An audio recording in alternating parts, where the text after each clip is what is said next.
మన దేవుడు ఎవరో తెలుసా? అర్ధాంతరంగా మధ్యాంతరంగా నిన్ను వదిలిపెట్టేసే దేవుడు కాదు. ఏతాములో నీకు వెలుగ్గా దిగొచ్చిన దేవుడు. ఎర్ర సముద్రం దగ్గర మీరు దేవునితో వాదించలేదా? మారా నీళ్ళ దగ్గర దేవుని శోధించలేదా? సీను అరణ్యంలో మాంసం కావాలని సనగలేదా? రెఫీదీములో రాళ్లతో కూడా చంపేద్దాం అనుకోలేదా? దేవుని ఆజ్ఞను అతిక్రమించి పాపం చేయలేదా? మోషే కొండ మీద ఉన్నప్పుడు మీరు బంగారు దూడను చేసుకుని విగ్రహారాధన చేసి దేవునికి కోపాన్ని రేపలేదా? నీళ్లు లేవని సనగలేదా? దేవునికి ఎన్నిసార్లు విరోధంగా ప్రవర్తించారు. నెహెమ్యా క్లియర్గా రాస్తాడు. మరలా తిరుగుబాటు చేశారు,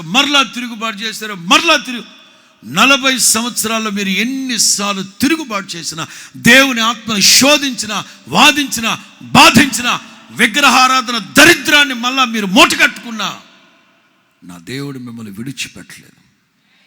కోప్పడ్డాడు, కొట్టాడు, మిమ్మల్ని శిక్షించాడు, కానీ మరణానికి అప్పగించలా. కోపిల్చుచునే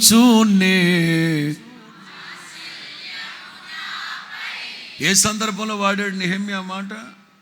ఎవరి సందర్భంలో వాడాడు నెహెమ్యా మాట? ఇక్కడే వీళ్ళ కోసం చెప్పేటప్పుడే ఇశ్రాయేలీలు పదే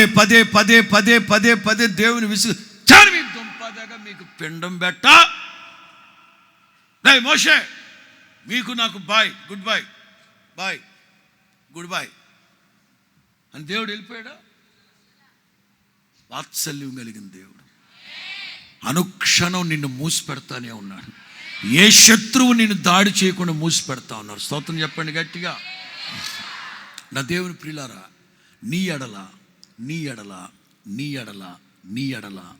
నా దేవుని చిత్తం సంకల్పం నెరవేర్చేంత వరకు, నీతో చెప్పింది నెరవేర్చేంత వరకు నిన్ను విడవను, ఎడబాయను. స్తోత్రం చెప్పండి గట్టిగా. హల్లెలూయా.